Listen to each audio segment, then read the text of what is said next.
आज हम आपको श्री कृष्ण और उनके प्रिय भक्त से जुड़ी बड़ी ही रोचक कथा बताने जा रहे हैं, जिसके तहत एक बार श्री कृष्ण अपने भक्त सूरत का कटा हुआ सिर अपने गोद में लेकर बैठे रहे थे।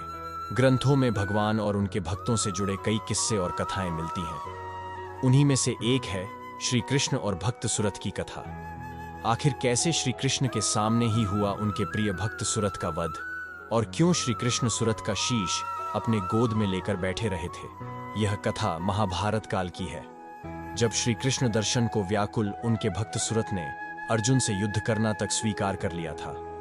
हालांकि श्री कृष्ण ने इस युद्ध को रोकने का बहुत प्रयास किया था, लेकिन सूरत की भक्ति के आगे श्री कृष्ण भी हार मान गए थे। दरअसल हुआ यूं कि महाभारत युद्ध के बाद जब युधिष्ठिर ने अश्वमेध यज्ञ करने के बाद यज्ञ का घोड़ा भ्रमण के लिए छोड़ा, तब चंपकपुरी के राजा हंसध्वज और उनके बेटे सूरथ ने श्री कृष्ण के दर्शनों की लालसा से अश्वमेध के घोड़े को पकड़ लिया।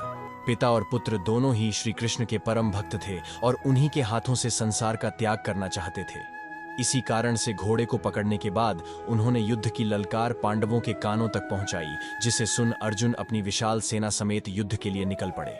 जब युद्ध के मैदान में श्री कृष्ण ने अर्जुन और सूरत को आमने सामने देखा तो वह विचलित हो गए। हालांकि यह एक भगवान का अपने भक्त की इच्छा पूर्ण करने का तरीका था। श्री कृष्ण को अर्जुन के साथ देख सूरत अत्यंत भावुक हो गए। श्री कृष्ण ने भी अपने भक्त के हाव भाव और उसकी भक्ति पहचान ली और अर्जुन को युद्ध से वापिस लेकर लौटने लगे। अर्जुन को कुछ समझ नहीं आ रहा था कि यह क्या हो रहा है और क्यों कृष्ण उन्हें सूरत से युद्ध नहीं करने देना चाह रहे हैं। वहीं दूसरी ओर सूरत ने जैसे ही कृष्ण को लौटते देखा, वह समझ गए कि ऐसे तो उनका उद्धार श्री कृष्ण के हाथों संभव नहीं। लिहाजा उन्होंने अर्जुन का बहुत देर तक और बहुत दूर तक पीछा किया और अर्जुन को युद्ध के लिए ललकारा। ललकार सुन अर्जुन खुद को रोक न सके और उनके बीच में भीषण युद्ध आरंभ हुआ, जिसके बाद अर्जुन ने सूरत का शीश धड़ से अलग कर दिया। मरते समय सूरत ने कृष्ण को प्रणाम किया और कहा कि प्रभु, मैं भाग्यशाली हूं जो आपके सामने मृत्यु को प्राप्त हो रहा हूं।